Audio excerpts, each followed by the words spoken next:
স্বাগত সবাইকে এনটিভির নিয়মিত সরাসরি আয়োজন ফার্স্ট সিকিউরিটি ইসলামী ব্যাংক বিজ টাইমে আপনাদের সাথে আছি আমি হাসানুল শাওন। দর্শক, এই অনুষ্ঠানটিতে আমরা অর্থনীতির বিভিন্ন বিষয়ে পর্যালোচনা করার চেষ্টা করি। আজ আমরা চামড়া শিল্প সাভারে স্থানান্তর নিয়ে আলোচনা করব। এই জন্য আমাদের সাথে স্টুডিওতে যোগ দিয়েছেন দুজন অতিথি। আছেন ট্যানার্স অ্যাসোসিয়েশনের ট্রেজারার মোহাম্মদ মিজানুর রহমান, আরও আছেন বাংলাদেশ পরিবেশ আন্দোলন বাপার যুগ্ম সম্পাদক স্থপতি ইকবাল হাবিব। আপনাদের দুজনকেই আমাদের স্টুডিওতে স্বাগত। প্রথমেই মিজানুর রহমান, আপনার কাছে আসবো। সর্বশেষ আসলে স্থানান্তর প্রক্রিয়া কোন পর্যায়ে আছেন আপনারা? জি, ধন্যবাদ। আপনারা জানেন যে সর্বোচ্চ আদালতের আদেশে হাজারীবাগে আমাদের সব ইউটিলিটি সার্ভিসগুলি বন্ধ করে দেওয়া হয়েছে। এর মধ্যে আমাদের অলরেডি 50টা ট্যানারি কিন্তু আগে থেকে হেমায়তপুরে কাজ চালু ছিল, তো সেগুলি এখনও চালু অবস্থায় আছে। বাট আমাদের যে এখানে 3টা স্টেজ আছে, ওয়েট ব্লু, ক্রাস্ট এবং ফিনিশড। তো ওয়েট ব্লু কাজটা কিন্তু ওখানে হচ্ছিল, বাট ক্রাস্ট ফিনিশের কাজটা কিন্তু এখনো করা যাচ্ছে না, বিকজ আপনার ওইখানে ইউটিলিটি সার্ভিসের মধ্যে যেমন গ্যাসের সার্ভিসটা আমরা এখনও সবগুলি ট্যানারি পাইনি। অ্যাটলিস্ট যে 50টা ট্যানারি উৎপাদনে আছে তারাও পায়নি। ওখানে মাত্র 3টা ট্যানারি গত সপ্তাহে গ্যাসের সংযোগ পেয়েছে। সুতরাং ওই যে কারণে আমাদের ক্রাস্টের উৎপাদন এখন বন্ধ আছে। প্লাস সাথে সাথে আমাদের সিইটিপি নিয়েও বিভিন্ন ধরনের অভিযোগগুলি সেগুলিও আমরা এখন তুলে ধরার চেষ্টা করছি। প্লাস এখন কিন্তু মিডিয়া ওইখানে যাচ্ছে, এখন আর হাজারীবাগে যেহেতু শাটডাউন, এখানে আর কেউ থাকতেছে না, ওইখানে দেখছে। এবং যে তারা এখন বুঝতে পারছে যে আসলে সিইটিপিটা পূর্ণাঙ্গভাবে তৈরি না। যে কথাটা বারবার বলা হয়েছিল যে 2টা সিইটিপি রেডি, আসলে 2টা সিইটিপি সম্পূর্ণভাবে তৈরি না, বিকজ এটা আপনারা বিডিআর মাধ্যমে জেনেছেন, পত্রপত্রিকার মাধ্যমে জেনেছেন যে ওখানে জিরো ডিসচার্জ হচ্ছে না।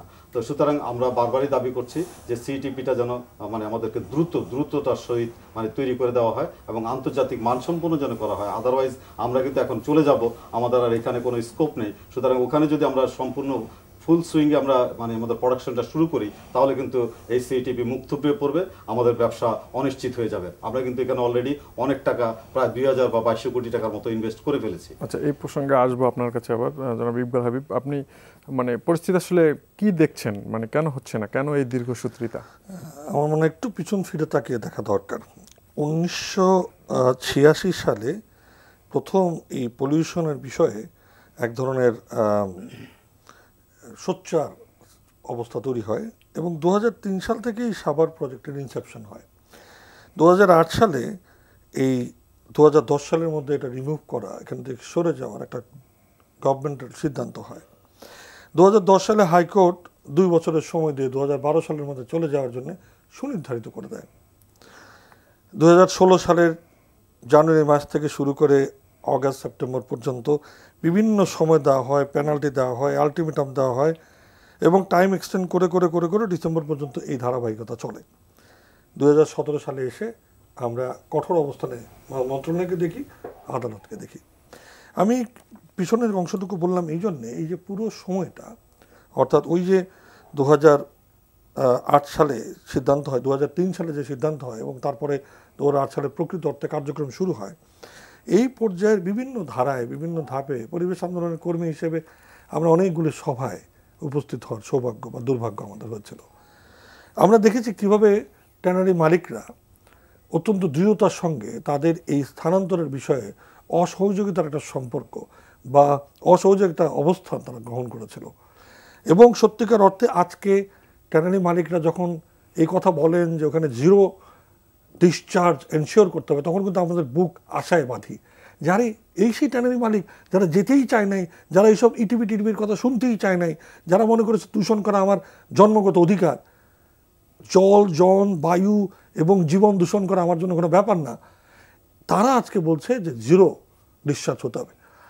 দুর্ভাগ্যের বিষয়টা কি জানেন, এই 2008 সাল থেকে এই 2017 সাল পর্যন্ত, 2016 সাল পর্যন্ত আমি আইসুটসে তাদেরকে বিসিকের এই কর্মতৎপরতার সাথে যুক্ত করা যায়নি। আপনারা নিশ্চয় জানেন যে এইটিপি নিয়ে অনেক রকম জটিলতা হয়েছে, টেন্ডার জটিলতা হয়েছে, টেন্ডার আবার রিটেন্ডার হয়েছে এবং এই সমস্ত তাবৎ জটিলতায় এই যারা স্টেক হোল্ডার, যাদের জন্য এটা করা, তারা কিন্তু কোনো রকম সহযোগিতা, অংশগ্রহণ বা তাদের যে পরামর্শ, কারণ যে এটাতে যাবে, বসবাস করবে, তার যে একটা অংশগ্রহণমূলক উন্নয়ন, সেটি হলো টেকসই বা লাক্সই উন্নয়ন, আমরা যেটা সাস্টেনেবল ডেভেলপমেন্ট বলি, সেটি কিন্তু সরকার করতে পারেনি তাদের সম্পূর্ণ অগ্রাহ্য করার কারণে।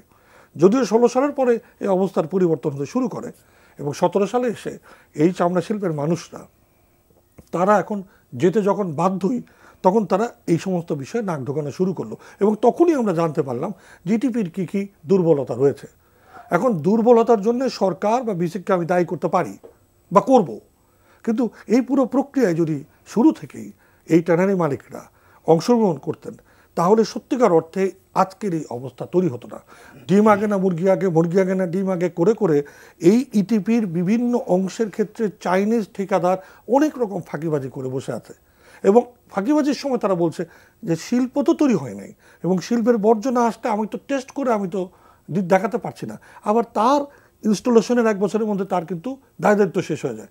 সে চাচ্ছিল কোনো রকমে এই 1 বছরটা পার হয়ে যাক, এবং এই পেরিয়ে যাওয়ার সময় এসে আমরা এখন যে জিনিসগুলো বার করছি তা আমাদের জন্য একটা হতাশাজনক চিত্র তৈরি করেছে। আমি আপনাকে এই প্রসঙ্গে শুধু আরেকটি কথা বলবো। আজকে দেখেন ট্যানারি মালিকরা শ্রমিকদেরকে নিয়ে আন্দোলন করছেন, এবং এও বলছেন যে যারা মুরগির খাবার তৈরি করতো এই সমস্ত বিষাক্ত খাদ্য দিয়ে সারা বাংলাতে এই মুরগি শিল্পকেও দূষণ করে ফেলছিল, তাদের জন্য কী হবে সেই সোচ্চারণা করছেন, শ্রমিকের জন্য কী হবে সেই সোচ্চারণা করছেন।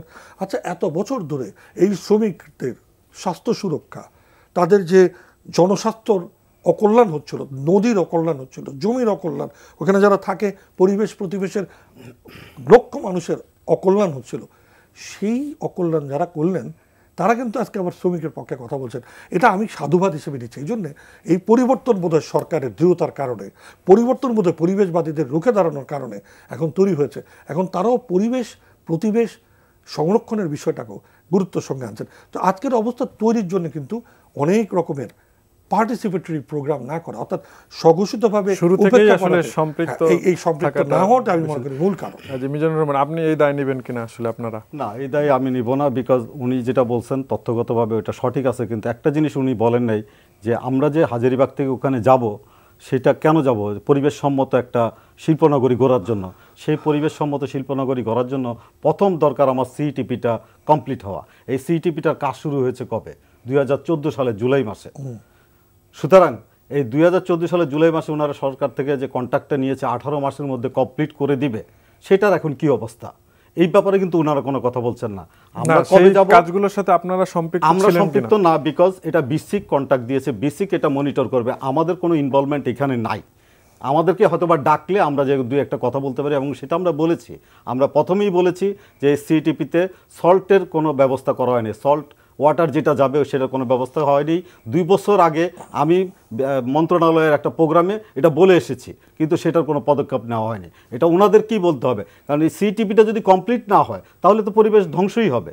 আর যে কারণে বলছিলাম যে আদালতের এখন আমাদের যেতে হচ্ছে, আর ওনারা যে বললেন যে আমরা যে আসলে শ্রমিক নিয়ে, আমরা কিন্তু শ্রমিক নিয়ে কোনো আন্দোলন করছি না। এটা আমাদের আন্দোলন হচ্ছে আমাদের দাবি নিয়ে। আমরা যদি আন্দোলন করতাম শ্রমিক নিয়ে, তাহলে কিন্তু 3 দিনের যে গ্যাস মানে আমাদের ইউটিলিটি সার্ভিস কেটে দেওয়ার কথা, সেটা 6 ঘন্টায় কাটতে পারতো না। আমরা যাওয়ার জন্য প্রথম রাজি হয়েছি, মানে বাংলাদেশেই প্রথম একটা নজির সৃষ্টি হচ্ছে যে একটা ইন্ডাস্ট্রি, মানে পুরো ইন্ডাস্ট্রি সেক্টর ওখানে যাচ্ছে। আপনার আমাদের চেয়ে বেশি মানে বর্জ্য দূষণ করছে, নদী দূষণ করছে টেক্সটাইল, তাদের ব্যাপারে কিন্তু কোনো কথা নেই। আপনি শীতলক্ষার কী অবস্থা দেখেন, তুরাগের কী অবস্থা দেখেন, বালুর কী অবস্থা দেখেন। শুধু বুড়িগঙ্গায় যেখানে আমরা 12% দূষণ করি, আমাদেরকে চলে যেতে হচ্ছে। বাট আমরা যাব, বাট হ্যাঁ আমাদের ব্যবসার খাতিরেই আমরা যাব, আমরা কমপ্লায়েন্স নিয়েই যাব। বাট এইভাবে যে আবার জলেশ্বরী ধ্বংস হয়ে যাবে, সেটা কিন্তু আমরা বারবার বলছি। এমন না যে আমরা বলি না, আমাদের যতটুকু স্কুপ ছিল বলার, আমরা ততটুকু বলেছি যে সিটেপটা আন্তর্জাতিক মানের করে দিলে আমরা যাব। ওপেন ডাম্পিং আজ পর্যন্ত কিছুই হয়নি, এটাও কি আমরা বলি নেই? আমরা অবশ্যই বলছি আমাদের ট্যানারি শুরু হয়ে গেছে, কিন্তু ওপেন ডাম্পিংয়ের কোনো কাজ এখনও হয়নি, ক্রুম রিকভারির কোনো কাজ হয়নি। আমরা কি বলি নি এটা? আমাদের যখন চলে যেতে হবে তখন কি আমরা বলি নি এগুলি? অবশ্যই বলছি, কিন্তু আমাদের কথা ওইভাবে সরকার কর্ণপাত করেনি। বুয়েট এটার কনসালটেন্ট ছিল, বুয়েট হলো সিভিল পার্টের জন্য মানে এখানে কনসালটেন্ট, বাট এখানে আপনার মেকানিক্যাল পার্ট আছে, ইঞ্জিনিয়ারিং পার্ট আছে, কেমিক্যাল পার্ট আছে, এই সমস্ত ব্যাপারগুলি আমরা বলেছি। এখন বিসিক যেভাবে, বিশেষ করে দেলোয়ার সাহেব যে বিসিকের মানে কনসালটেন্ট, বুয়েটের কনসালটেন্ট যে দেলোয়ার সাহেব, উনি এখন সোচ্চার হচ্ছেন যে এইসব চাইনিজ কন্ট্রাক্টরকে বললে কিছু শুনে না, তারা বলে নো প্রবলেম। মানে এখন তারা বলতেছে যে নো প্রবলেম, এগুলি কিন্তু আগে ওনারা বলেন না। ওনারা তখন এমনও বলছে যে আমরা তো বেসিকের কনসালটেন্ট। ইকবাল ভাই যেই অভিযোগটি করলেন আপনাদের ইয়াতে, যে শুরু থেকে যে আপনাদের সম্পৃক্ত থাকার বিষয়টা, হ্যাঁ এখন আপনারা বলছেন যে বিসিক এটা করে নেয় বা কন্ট্রাক্টররা এটা টাইমলি করে দিতে পারছে না, এই বিষয়ে তাদের পদক্ষেপ নেই, কিন্তু সেই সম্পৃক্ততাটা আসলে শুরু থেকে আপনাদের ছিল না, যদি মানে ছিল না কেন বা ছিল কি না, এবং থাকলে এই সমস্যাগুলো হয়তো এখন হতো না, তো এটার ব্যাপারে আসলে আপনাদের বক্তব্য কি হবে? আসলে শুরু থেকে আমাদের সম্পৃক্ততাটা ছিল না, কারণ আমাদের সাথে এমইউটা যেভাবে হয়েছে সেখানে আমাদের সম্পৃক্ততাটা হলো যে আফটার কমপ্লিটেশন এখানে একটা কোম্পানি ফর্ম করা হবে, সেই কোম্পানিতে আমাদের মানে একটা মানে ইয়ে থাকবে, অংশগ্রহণ থাকবে। তার আগ পর্যন্ত কিন্তু আমাদের অবস্থানটা কি থাকবে সে ধরনের কোনো ক্লিয়ার কিছু বলা নেই। বাট আমরা তারপরেও সময় সময় আমরা কিন্তু সরকারকে বলার চেষ্টা করেছি, যেমন যে এই সমস্যাটা এখানে আছে বা এটা আর একটু উন্নত মানের হওয়া প্রয়োজন, বা আমাদের এই মালামালগুলি পিএসআই হয়ে যেন আসে। আপনি জানেন যে রিসেন্টলি আমাদের যে মালগুলি ঢুকেছে অলরেডি, এখানে মেকানিক্যাল যে পার্টগুলি ঢুকেছে এগুলি কিন্তু পিএসআই ছাড়া ঢুকেছে। সেখানে কিন্তু আমরা পরবর্তীতে জানতে পেরেছি যখন ঢুকে গেছে, এবং চিটাং পোর্টে 18 কন্টেইনার মাল এসে পড়ে আছে 6 মাস উইথাউট পিএসআই। সুতরাং এই মালগুলি হয়তো বা রিসেন্টলি ঢুকে যাবে। সুতরাং এই যে ব্যাপারগুলি এগুলি আমরা কিভাবে আটকাবো, এইখানেও কিন্তু পরিবেশবাদীদের ভূমিকা রাখতে হবে। ওনারা যদি এই ব্যাপারগুলিতে না আগে আসেন আমরা কিন্তু এককভাবে পারতেছি না, কারণ আমাদের সাথে সরকারের ইনভলভমেন্টটা ঠিক ওই পর্যায়ে নাই যে পর্যায়ে বললে আমাদের কথাটা ওনারা শুনবে। সুতরাং এইখানে আমাদের একটু মানে মানে ল্যাকিং আছে, আপনি যেটাই বলেন, বাট আমরা কিন্তু চেষ্টা করছি, বারবারই চেষ্টা করছি। আচ্ছা, এগুলো আপনি? হ্যাঁ, আমি আসলে যেটা মনে করি কি, আমি অভিযোগ করছি না, আসলে আমি রাদার মনে করি এটা একটা অনুযোগ। এই আপনি যেহেতু প্রশ্ন করেছেন কেন আসলে এটা হলো, এটা আমাদের একটু আনার্থ করা দরকার, এবং আমরা ভবিষ্যতে শিক্ষার জন্য এটা দরকার।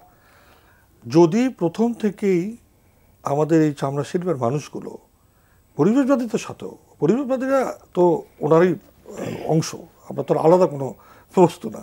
আমি বাই প্রফেশন একজন architect, why should I involve my self? কারণ আমরা সবাই পরিবেশ নিয়ে কনসার্ন, ওনারাও কনসার্ন। যদি ওনারা সবাই সাথে আলোচনা করতেন, বিদগ্ধজনদের সাথে আলোচনা করতেন, সরকারের বিভিন্ন মহল আলোচনা, সরকার আসলে সবচেয়ে অ্যাক্সেসিবল, কারণ সরকার তো আর কোনো একটা বিসিক তো সরকার না, সরকার এর বাইরেও ওনাদের সবাই আত্মীয় স্বজন, মন্ত্রী আছে, এমপি আছে। ওনারা যদি আসলে মেনে নিতেন যে আমাকে যেতে হবে, তাহলে কিন্তু ব্যাপারটা চিত্রটা আসলে অন্যরকম হতো। এই জন্য বলছি, এই যে আজকে কঠিন বর্জ্য যেগুলো বেরোচ্ছে সেটা ফেলার জন্য কোনো জায়গা নেই, এবং সেটা ওই লোকাল সিটি কর্পোরেশন তার যে এটার একটা দায়িত্ব রয়েছে সেটাকে তাকে যুক্ত করা হয়নি চুক্তিকে। ফলে ও বলছে আমি তো নিতে বাধ্য না। এখন ফলে ওই সাইটেই এখন একটা দুর্গন্ধময় বর্জ্য মানে ডাম্পিং ইয়ার্ডে পরিণত হয়েছে। আবার একই সঙ্গে এই পুরো প্রক্রিয়ায় এই যে লবণের ব্যাপারটা কিন্তু একদম শেষ মুহূর্তে এসে আবিষ্কৃত হয়েছে, যে লবণ ফিল্টারেশনটা প্রপারলি ধরা হয় নাই।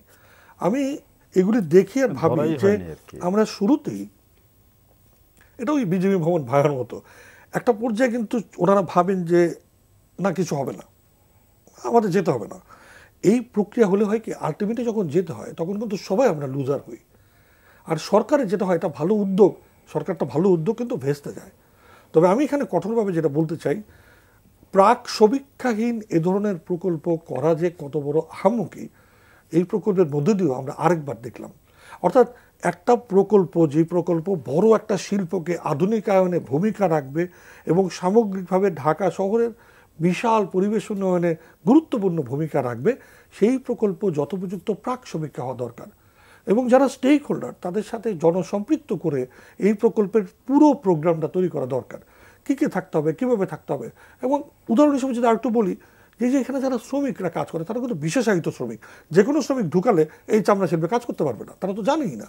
তো এই যে শ্রমিকদেরকে স্থানান্তর করা, তাদের আবাসনের ব্যবস্থা করা, চিকিৎসার ব্যবস্থা করা, এগুলো কিন্তু ধারণাপত্রে থাকা দরকার ছিল। সরকার যারা পলিসি লেভেলে আছেন অথবা যারা রাষ্ট্র পরিচালনা করছেন, তাদের পক্ষে তো এই লেভেলে কাজ করা সম্ভব না, এটা বিসিক করতে পারতো। আর আমরা যারা স্টেক হোল্ডার অর্থাৎ এই শিল্পপতিরা, তারা যদি সেই সময় থেকেই একটা সংঘবদ্ধ একটা পরিবেশ তৈরির কাজ করতো, তাহলে কিন্তু সরকার শক্তিশালী হয়। আমরা তো আগে কোনোদিন এরকম বড় ইটিভি বানাই নাই। ফলে প্রথম যখন বানাবো, ধরো প্রথম পদ্মা ব্রিজ বানাবো, আমাদের সক্ষমতা অর্জনের সুযোগটা কি, সবাই মিলে যদি আমরা একমুখী হই যে না আমরা এটা করবো, এটা আমাদের প্রয়োজন, ওই জায়গাটার কথা বলছি। যে ওইখানে আমরা কেন জানি এক ধরনের অবিশ্বাস, ধারণাগতভাবে এক ধরনের মৌলিক কোনোভাবেই একটা দূরত্ব সৃষ্টি করার মানসিকতায় এইরকম একটা অসম্ভব ভালো উদ্যোগকে আমরা কার্যকর করতে পারি না। যাই হোক, যে অবস্থা তৈরি হয়েছে আমি মনে করি এটি শেষ হয়ে যায় না সব কিছু। আমি এখনও মনে করি আন্দোলন করে নয়, এক ধরনের পরস্পর বিদ্বেষী মনোভাব, সাংঘর্ষিক অবস্থা তৈরি করে নয়, বরং শিল্পমন্ত্রী একজন রাজনৈতিক ব্যক্তিত্ব, সরকার রাজনৈতিকভাবে শিল্প বান্ধব, পরিবেশ বান্ধব, এটা একটা সাংঘাতিক পজিটিভ সিচুয়েশন। আদালত এই মুহূর্তে কিন্তু আর যাই হোক পরিবেশ বান্ধব এবং শিল্পের উন্নয়ন বান্ধব, শিল্পের উন্নতি বিরোধী অবস্থান কিন্তু আদালতেরও নাই। আমরা পরিবেশবাদীরা কিন্তু একসঙ্গে মনে করি যে শুধু চামড়া না, সকল শিল্পের উন্নয়ন হওয়া উচিত। রানা প্লাজার পরে যে ব্যাপক উন্নয়ন এই আরএমজি খাতে হয়েছে, আজকে সারা পৃথিবীতে সবচেয়ে সুশৃঙ্খল, সবচেয়ে কমপ্লায়েন্স ফ্যাক্টরি বললে বাংলাদেশে 3-4টা ফ্যাক্টরির নাম চলে আসে প্রথম 10টায়। এটি কি আমাদের অর্জন না? আজকে আমরা ব্র্যান্ডিংয়ে পরিণত হচ্ছি, যে একদম এমিনেন্ট কোনো ব্র্যান্ডের সাথে মিলিয়ে যে আমরা কমপ্লায়েন্স লেভেলে ওই জায়গায় দ্রুত উত্তরণ করেছি, সারা পৃথিবী চমকে চমকে যায়। এই সামলা শিল্প তাই করা সম্ভব। এখন যেটা দরকার আমার মনে একটু ধৈর্য ধরে সকল পার্টিকে নিয়ে আমরা এখন কি কি করণীয়, কি কি করতে পারি, তার জন্য একটা রূপরেখা তৈরি করা দরকার। এবং সেই জায়গায় আমি এখনও মনে করি এই এক ধরনের যুজাযুজি অবস্থা তৈরি করা, মুখোমুখি অবস্থান তৈরি করে আমরা আসলে সত্যিকার অর্থে এই শিল্পের ক্ষতি করব। তাহলে মানে এখন যেই পরিস্থিতি আছে, তো এখানে আসলে সমাধান কি? সমাধান কিন্তু এই মুহূর্তে সরকারকে সকল পক্ষ নিয়ে এই যে ব্যুরোক্রেটিক অব্যবস্থার মধ্যে দিয়ে এই শিল্পপতি যারা ব্যাংক ফিনান্সের প্রয়োজন হবে, যাদের সরকারের যে প্রণোদনা প্যাকেজ ছিল সেটা প্রয়োজন হবে, সেখানেও তাদেরকে সাহায্য করতে হবে। আমি ভাত দেওয়ার মুরুদ নাই, কিল দেওয়ার গোসাই হলে চলবে না, এটা সরকার, আমি বিশ্বাস করি সরকারটা বিশ্বাস করবেন এবং পদক্ষেপ নেবেন। এবং আদালতের কিন্তু উদ্দেশ্য এই শিল্প মালিকদেরকে চাপে ফেলা না বা কষ্ট দেওয়া না, বরং এই পুরো প্রক্রিয়াটা ত্বরান্বিত করার জন্য সরকারকেও চাপে রাখা। এখন ওনাদের যদি চাপ দেওয়া হয়, সরকারও চাপে পড়বে, বিসিকেও চাপে পড়বে। আমি এখনও মনে করি সময় আছে এই সব পার্টি বসে, সিটি কর্পোরেশন সহ, ওই লোকাল সিটি কর্পোরেশন সহ তরল এবং কঠিন বর্জ্যের ব্যবস্থাপনা, এই ইটিপির সার্বিকতা, জিরো ডিসচার্জ এনশোর করার জন্য যা যা কম্পোনেন্ট লাগবে সেটা যদি নতুন করেও অ্যাড করতে হয় সেটা করা। আমি বুয়েটের যারা প্রকৌশলী এবং টিম লিডার ছিলেন তারা বলেছেন যে এটা যুক্ত করা যাবে, কিন্তু এটা এখন অ্যাবসেন্ট আছে। তো যদি যুক্ত করা যায় দ্রুততম সময় যুক্ত করার ব্যবস্থা করা। এবং আমি এটাও মনে করি যে একটা সাংঘর্ষিক জায়গা থেকে একটা অ্যামিকেবল জায়গায় আসা দরকার। আমি ব্যুরোক্রেটিক কারণে এই শিল্পপতিরা তাদের শিল্পকে আধুনিকায়নের এই সুযোগটাকে কাজে লাগাতে পারবেন না, এটা যেভাবে মেনে নিতে রাজি নই। তেমনি সরকারের এমন আন্তরিকতা সত্ত্বেও এটি ব্যর্থ হবে, এটা আমি বিশ্বাস করতে রাজি নই। আচ্ছা, আপনাদের অবস্থান কি হবে আসলে? জটিলতাগুলো দেখছেন আপনারা, যে অভিযোগগুলো করছেন, আসলে এটার মানে ইকবাল ভাই যেভাবে বললেন, আসলে সমাধানের কোনো উদ্যোগ আসলে আপনারা নিচ্ছেন কিনা সরকারের সাথে বসে বা বিসিকের সাথে বসে, সেই জায়গাটা আসলে আপনাদের পদক্ষেপ কি? যে আমরা রিসেন্টলি ধরেন আমাদের যে মানে এগুলি মানে রিসেন্টলি আমরা মানে প্রস্তাব আকারেই সরকারকে দিয়েছি যে আমাদের 9 দফা যে প্রস্তাবগুলি আছে ওখানে আমাদের যে সমস্যা সমাধান, এগুলো ন্যায্য দাবিগুলি, যেগুলি আমাদের ন্যায্য দাবি, এই দাবিগুলি আমরা পেশ করার চেষ্টা করেছি। আমি একটু বলি যে ইকবাল ভাই বারবারই বলছিলেন যে আমাদের আসলে মাইন্ড সেট আপটা ছিল যাওয়ার মতো না, আসলে কথাটা সত্য না। কারণ কি আমি একটু বলি, সেটা হলো যে দেখেন 2014 সালের জুলাই মাসে যখন সিটিভির কাজটা শুরু হলো, 2015 সালের ডিসেম্বর নাগাদ আমরা কিন্তু আমাদের প্ল্যানগুলি পেলাম বিসিক থেকে। তারপরে কিন্তু আমরা কাজ শুরু করছি এবং দৃশ্যমান আমাদের প্রত্যেকটা ইন্ডাস্ট্রি কাজ শুরু করছে। এবং যার কারণেই দেখেন আমরা 2 বছরের মাথায়, উনি জানেন, উনি স্থপতি, উনি ভালোই জানেন যে একটা বিল্ডিং করতে কতদিন সময় লাগে, আর আমাদের একটা বাড়ি ইন্ডাস্ট্রি করার জন্য আমাদের কী পরিমাণ সময় প্রয়োজন। আমরা কিন্তু সেভাবে প্রত্যেকটা ট্যানারি পাইলিং করে আমরা ওইভাবে আগিয়েছি। সুতরাং আমাদের কিন্তু 2 থেকে 2.5 বছর সময় মাত্র হয়েছে, আমরা কিন্তু খুব বেশি সময় নেইনি। তো সুতরাং সিটিভিটা কমপ্লিট হওয়ার সাথে সাথে আমরা যাব, আমাদের এই ধরনের মাইন্ড সেট আপ ছিল।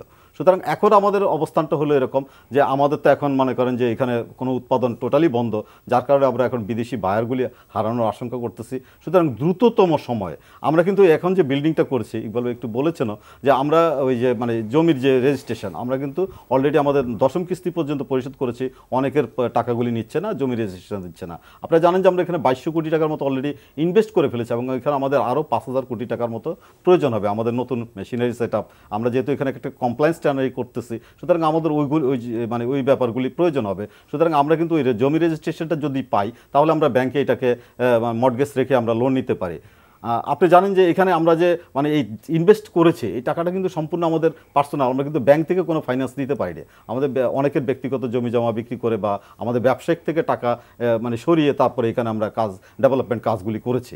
সুতরাং সেই ক্ষেত্রে আর কি সরকারের কাছে আমাদের মানে বিশেষ দাবি থাকবে যে আমাদের জমিটা যত দ্রুত দিতে পারবে তত দ্রুত কিন্তু আমরা বাকি কাজগুলি আমাদের সম্পন্ন করতে পারবো। আমাদের প্রচুর মেশিনারিজ বিদেশ থেকে ইম্পোর্ট করতে হবে, কারণ এখানকার অনেক মেশিনারিজ আমরা ওইখানে নিয়ে কাজ করতে পারবো না। বিশেষ করে আমাদের ট্রেনিং ড্রামগুলি যেগুলি আছে ওগুলি কিন্তু আমরা এখান থেকে আর ওইখানে ক্যারি করে নিতে পারবো না। এগুলি নিতে গেলে এখানে ভেঙে থুবড়ে পড়ে যাবে, সুতরাং ওগুলি কোনো কাজ করবে না। আমাদের কিন্তু ড্রামগুলি বিদেশি ড্রাম বা আমাদের নতুন ড্রাম ওইখানে সংযোগ করতে হবে। সুতরাং আমরা ওই জিনিসটা চাচ্ছি।